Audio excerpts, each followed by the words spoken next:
नमस्कार प्यारे दोस्तों, स्वागत है आप लोगों का आपके अपने चैनल आईएएस विजन में। और आज हम लोग जिस टॉपिक के बारे में बात करने जा रहे हैं वो है प्रेसिडेंट रूल। जी हाँ, प्रेसिडेंट्स रूल के बारे में हम लोग डिस्कशन करेंगे। बहुत ही ज्यादा डिटेल में डिस्कशन होगा और उसके इफ्स एंड बट्स क्या हैं, क्या कंडीशंस हैं, कैसे उसे लगाया जा सकता है, कौन उसे इंप्लीमेंट करता है, कौन उसे प्रोक्लेम करता है, कौन से आर्टिकल्स हैं और उसके लिए रिवोक करने के भी क्या प्रोसीजर है, उन सबको हम लोग एक एक करके देखने वाले हैं। तो चलिए शुरू करते हैं बिना किसी देरी के। तो आइए देखते हैं सबसे पहले आर्टिकल 355।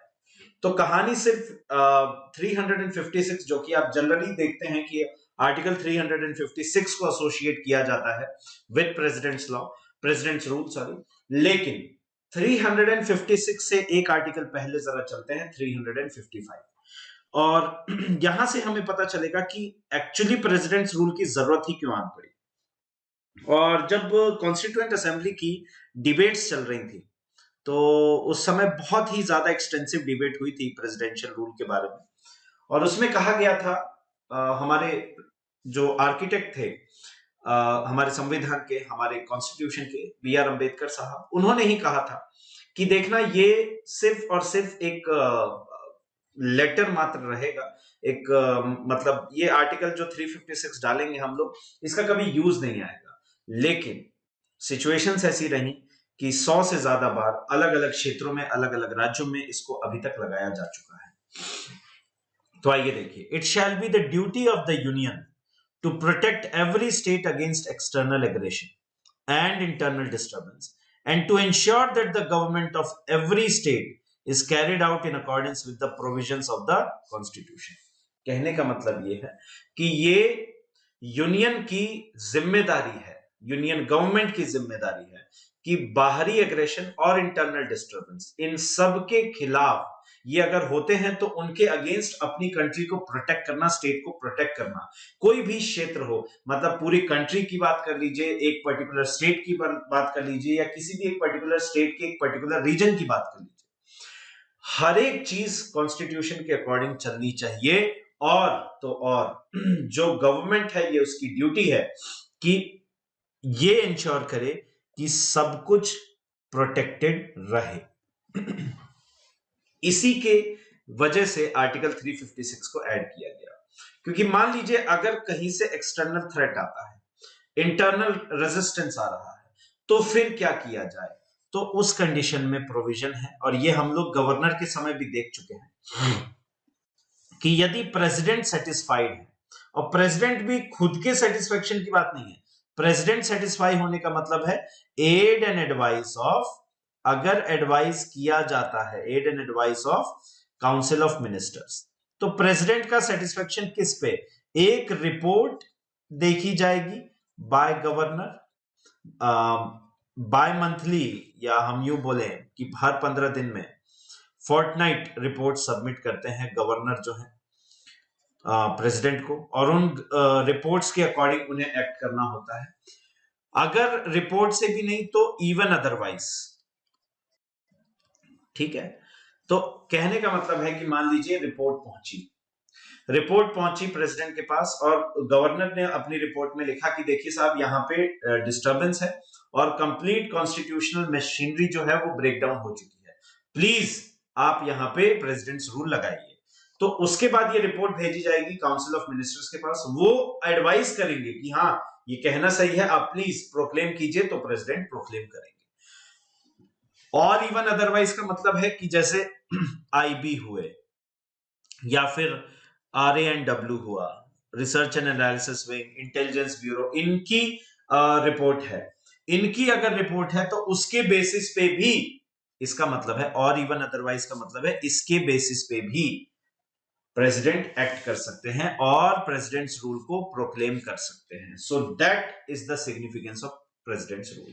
और आर्टिकल 356 क्या कहता है कि प्रेसिडेंट सिर्फ और सिर्फ गवर्नर की रिपोर्ट पे नहीं एक्ट करेंगे, और इवन अदरवाइज का मतलब है अगर intelligence agencies like intelligence bureau, RANW, इनकी रिपोर्ट्स आती हैं, इनके अकॉर्डिंग भी एक्ट करना पड़ेगा। जैसे 1990s में अगर बात की जाए तो एम करुणानिधि की सरकार थी, जस्ट अ मिनट, है ना। तो उसके बाद में उनकी गवर्नमेंट को डिसमिस कर दिया गया, राइट, प्रेसिडेंट्स रूल लगा दिया गया। तो ऐसा इसीलिए हुआ क्योंकि उस समय इंटेलिजेंस की ये रिपोर्ट थी, ना कि गवर्नर की। तो कहने का मतलब है सिर्फ और सिर्फ गवर्नर, क्योंकि गवर्नर एजेंट है ना, तो गवर्नर एजेंट है तो सिर्फ और सिर्फ गवर्नर की ही रिपोर्ट पे एक्ट करना फाउंडेशन ऐसा नहीं है, राइट। जैसे एक और एग्जांपल आप देख सकते हैं, कल के क्विज में भी मैंने डाला था, आर्टिकल 365। ये क्या कहता है, सेंटर स्टेट रिलेशंस का एक बहुत ही इंपॉर्टेंट आर्टिकल है। ये कहता है कि जो सेंटर है, जो यूनियन है, वो कोई डायरेक्टिव्स, सेट ऑफ डायरेक्टिव्स या कोई एक डायरेक्टिव पास कर सकता है स्टेट को इंप्लीमेंट करने के लिए। जैसे कोविड के टाइम पे हुआ था, कोविड-19 के टाइम पे जो फर्स्ट वेव थी उसमें कंप्लीट लॉकडाउन में चली गई थी हमारी कंट्री, और ये कोएर्सिव इन नेचर था, हर एक राज्य को मानना था। अगर कोई नहीं मानता तो फिर ये तो कॉन्स्टिट्यूशनल मशीनरी का क्या है, ब्रेकडाउन है। तो इस कॉन्स्टिट्यूशनल मशीनरी के ब्रेकडाउन पे फिर प्रेसिडेंट्स रूल वहां पे लगाया जा सकता था, राइट। अगर ऐसा होता तो प्रेसिडेंट्स रूल अप्लाई किया जा सकता। तो ये भी एक कंडीशन है कि जैसे कोएर्सिव डायरेक्टिव्स हैं जो मानना ही मानना है, बाइंडिंग है स्टेट लेजिस्लेचर के ऊपर, स्टेट एग्जीक्यूटिव के ऊपर, कि आपको मानना ही पड़ेगा उन डायरेक्टिव्स को। अगर आप उनकी अवहेलना करते हैं, अगर आप उनको नहीं मानते, if you are not withholding with those, तो फिर आपके राज्य में प्रेसिडेंट्स रूल लगेगा, राइट। सो ये है, राइट। अच्छा अब देखिए, प्रेसिडेंट जब ये प्रोक्लेम करते हैं कि प्रेसिडेंशियल रूल लग चुका है, तो इसमें क्या क्या होता है। तो देखिए, पहली कैजुअलिटी, अगर प्रेसिडेंट रूल लगा तो उसका मतलब है death of council of ministers. Death मतलब लिटरल डेथ नहीं, इनका ये नहीं कि उनको मार दिया जाता है, ये नहीं, डेथ का मतलब ये नहीं। डेथ का मतलब है कि ये सीज टू एग्जिस्ट, ये खत्म हो जाते हैं, इनके सिग्निफिकेंस खत्म हो जाता है। तो स्टेट एग्जीक्यूटिव में क्या फर्क पड़ता है, डेथ ऑफ काउंसिल। तो पहली कैजुअलिटी ये है साहब, अगर प्रेसिडेंट रूल प्रोक्लेम हुआ तो सबसे पहली कैजुअलिटी किसकी रहेगी, काउंसिल ऑफ मिनिस्टर्स की। क्यों, क्योंकि देखिए इस प्रोक्लेमेशन में प्रेसिडेंट या तो खुद सारी की सारी फंक्शंस को अज्यूम करेंगे एग्जीक्यूटिव की, या फिर अपने किसी एजेंट को बिठा देंगे, जैसे कि गवर्नर हुआ या फिर एडवाइजर्स हुए, तो इनको बिठा देंगे और इनको कह देंगे कि आपको एग्जीक्यूटिव का काम संभालना है मेरे अंडर में, राइट। तो स्टेट एग्जीक्यूटिव का तो कहानी समझ में आ गया, स्टेट एग्जीक्यूटिव डिसबैंडेड कर दिया जाता है और उसमें गवर्नर जो है उनके ऊपर जिम्मेदारी चली जाएगी, गवर्नर को जिम्मेदारी दे दी जाती है। प्रेसिडेंट कुछ जिम्मेदारियां दे सकते हैं, या फिर पूरी दे सकते हैं, या फिर पूरी खुद के पास रख सकते हैं। अगर गवर्नर नहीं है तो एडवाइजर्स को दे सकते हैं। तो एग्जीक्यूटिव का ये हो गया। उसके अलावा declare the legislature to be suspended, है ना, तो उसको सस्पेंडेड स्टेट में रखा जाता है लेजिस्लेचर को, कि ठीक है जो लॉ मेकिंग बॉडी है, लेजिस्लेटिव असेंबली है, वो सस्पेंडेड है ना, वो सस्पेंडेड रहती है, राइट। तो लेजिस्लेचर के साथ ये हुआ। उसके अलावा देखिए, कोई भी कॉन्स्टिट्यूशनल प्रोविजन को सस्पेंड कर सकते हैं।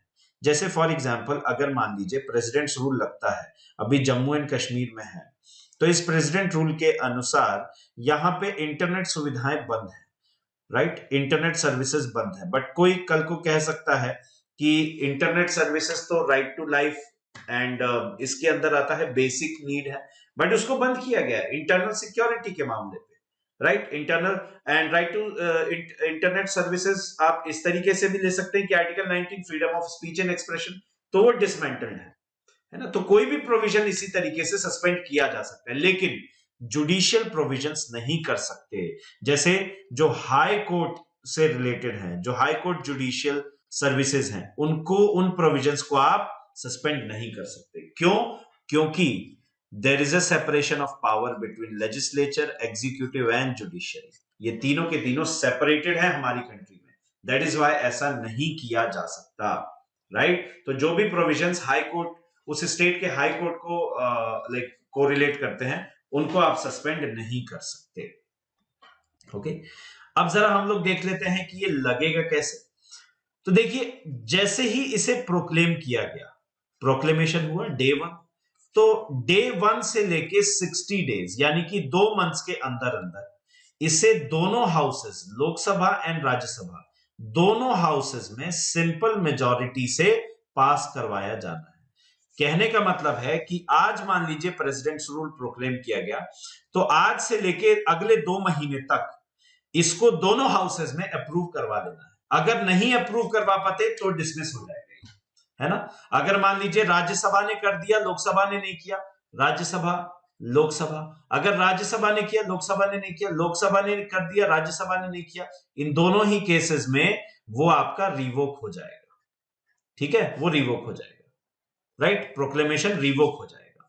उसके अलावा अगर राज्यसभा ने किया लोकसभा ने दोनों ने किया तो फिर अगले 6 मंथ्स के लिए ये प्रोक्लेम्ड रहेगा, ये प्रोक्लेम्ड रहेगा अगले 6 मंथ्स तक, ठीक है। बीच में अगर चाहे प्रेसिडेंट तो इसे रिवोक कर सकते हैं, बट अगले 6 मंथ्स तक ये क्या रहेगा, प्रोक्लेम्ड रहने वाला है। उसके अलावा अब 6 मंथ बीत गए, फिर भी रिपोर्ट्स ऐसी आ रही है कि नहीं साहब यहां पे स्थिति गंभीर है, आप मत हटाइए प्रेसिडेंट्स रूल। तो अगर ऐसा है तो वापस से उन 6 महीने बाद फिर से लोकसभा एंड राज्यसभा में अप्रूवल लेना पड़ेगा। अगर दोनों में अप्रूवल आ जाता है तो फिर उसके बाद फिर से 6 मंथ्स।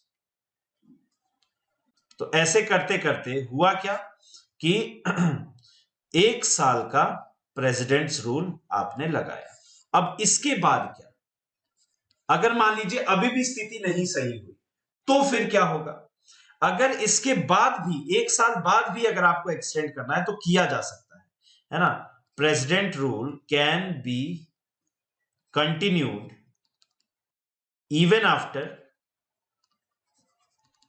1 ईयर टाइम, 1 साल बाद भी, लेकिन 2 चीजें इंश्योर करनी पड़ेगी, या तो नेशनल इमरजेंसी लगी हो, है ना।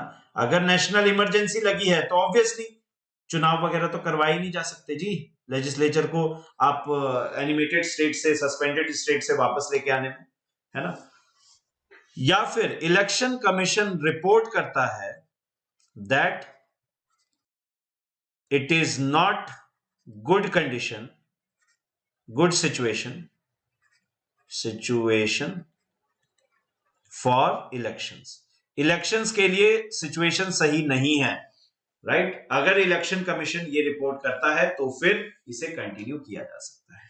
अच्छा, फिर कैसे continue, again 6 months 6 months 6 months 6 months, ऐसे करके मैक्सिमम 2 साल तक, 2 इयर्स तक आप कंटिन्यू कर सकते हैं मैक्सिमम, ठीक है। लेकिन 2 इयर्स तक वो भी 1 टाइम 6 मंथ्स ओनली, एक बार में 6 मंथ्स, यानी कि हर 6 महीने पे लोकसभा एंड राज्यसभा के माध्यम से पार्लियामेंट्री रिव्यू रहेगा, ठीक है ना। वापस सुनिए, प्रोक्लेमेशन हुआ, 60 दिन के अंदर अंदर आपको लोकसभा राज्यसभा से अप्रूवल लेना है। अगर दोनों में से एक ने भी उसे डिस्कार्ड किया तो रिवोक हो जाएगी, नहीं कंटिन्यू होगी। लेकिन अगर दोनों ने अप्रूव किया तो अगले 6 महीने के लिए प्रोक्लेम है। अभी भी स्थिति नहीं सुधरती तो अगले 6 महीने के लिए वापस से आप प्रोक्लेम करवा सकते हैं, वही सिंपल मेजॉरिटी। अच्छा, ये जो है ये कहानी सिंपल मेजॉरिटी से, लोकसभा में एंड राज्यसभा में दोनों में सिंपल मेजॉरिटी से पास होना चाहिए। तो वापस से आपने सिंपल मेजॉरिटी से पास करवा लिए, लोग फिर से 6 महीने के लिए एक्सटेंड हो गए। 1 साल बीत चुके ऐसे करते हुए, अब 1 साल बाद भी स्थिति गंभीर है, सही नहीं हुई, तो फिर प्रेसिडेंशियल रूल तब भी कंटिन्यू कर सकते हैं अगर या तो नेशनल इमरजेंसी इंपोज्ड है। अगर ऐसा नहीं है तो फिर इलेक्शन कमीशन ये चेक करेगा कि कंडीशन सही है या नहीं इलेक्शन करवाने के लिए। अगर कंडीशन सही है इलेक्शन करवाने के लिए तब तो आप इलेक्शन करवाइए, रिवोक हो जाएगा प्रेसिडेंशियल रूल। अगर नहीं है तो फिर आप अप्रूवल लीजिए लोकसभा राज्यसभा में 6 महीने के लिए, फिर खत्म होने के बाद फिर 6 महीने के लिए, ऐसे करते करते आप अप टू 2 इयर्स तक ले सकते हैं। लेकिन अगर मान लीजिए टोटल टाइम कितना हो गया, total tenure of presidential rule कितना हो गया आपका, 3 इयर्स सॉरी। अब इस 3 इयर्स के बाद भी स्थिति सही नहीं होती है तो फिर क्या प्रोविजन है, तो फिर भी आप कर सकते हैं, लेकिन उसके लिए आपको कॉन्स्टिट्यूशन में अमेंडमेंट करना पड़ेगा।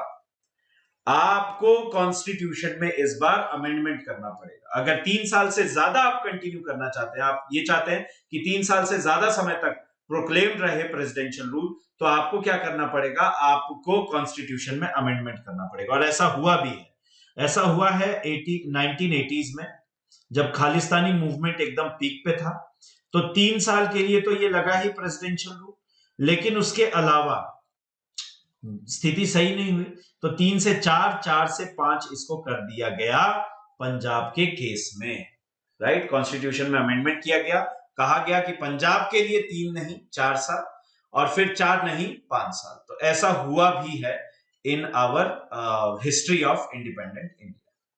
उसके बाद ये आता है कि इसको रिवोक कैसे कर सकते हैं। तो रिवोक का तो बहुत ही सिंपल सा प्रोसीजर है। प्रेसिडेंट इसे कभी भी रिवोक कर सकते हैं, प्रेसिडेंट जो है वो कभी भी रिवोक कर सकते हैं, लेकिन ये ध्यान रखना ऑन एड एंड एडवाइस। देखिए president, I am sorry but कहना पड़ता है और ये सच्चाई भी है, क्योंकि रियल एग्जीक्यूटिव पावर्स नहीं है प्रेसिडेंट के पास, वो सिर्फ और सिर्फ एड एंड एडवाइस पे वर्क करते हैं। किसकी? काउंसिल ऑफ मिनिस्टर्स की, है ना। तो president at any point of time, at any time may revoke, ये कभी भी इसे रिवोक कर सकते हैं, जब चाहे इसे रिवोक कर सकते हैं, ये उनके ऊपर है। इसमें पार्लियामेंट्री अप्रूवल नहीं लेना पड़ेगा, जैसे कि होता था कि लोकसभा में आप सिंपल स्पेशल मेजॉरिटी, राज्यसभा में स्पेशल मेजॉरिटी, तब जाके आपका आई मीन नेशनल इमरजेंसी में होता था, जैसा वैसा यहां पे नहीं है। ये प्रेसिडेंट कर सकते हैं, प्रेसिडेंशियल रूल रिवोक किया जा सकता है, इसमें पार्लियामेंट्री प्रोसीजर की जरूरत नहीं पड़ेगी, right. So this is about presidential rule, presidents rule. I hope आपको अच्छे से समझ में आया हो। नेक्स्ट हम लोग देखेंगे कि इफेक्ट्स ऑफ प्रेसिडेंट्स रूल क्या होता है अगले लेक्चर में, या फिर हम यूं बोले कि नेक्स्ट लेक्चर में हम लोग ये देखेंगे कि प्रेसिडेंट्स रूल किसी भी रीजन में, किसी भी कंट्री में, किसी भी स्टेट में लगता है तो उसके आउटकम्स क्या होते हैं, right. So we will see that. And of course one more thing, हमने बात किया था डिस्टर्बेंस ऑफ या फिर हम बोले कि complete rupture of constitutional machinery. तो अगर कॉन्स्टिट्यूशनल मशीनरी रप्चर हुई है, इसका मतलब क्या है, इसका डेफिनेशन क्या है, ये कॉन्स्टिट्यूशन में मेंशन नहीं है बाय द वे, राइट। ये ध्यान रखना, ये इंपॉर्टेंट चीज है। चलिए फिर आज के लिए इतना ही। आशा करता हूं आपको वीडियो पसंद आया हो। प्लीज लाइक कीजिएगा दिल खोल के, शेयर कीजिएगा, सब में पहुंचाइएगा इसे, एंड चैनल पे नए हैं तो सब्सक्राइब जरूर कीजिएगा, वही एक इकलौता मोटिवेशन है हमारे लिए। चलिए मिलते हैं अगले सेशन में, तब तक के लिए जय हिंद, जय भारत, वंदे मातरम।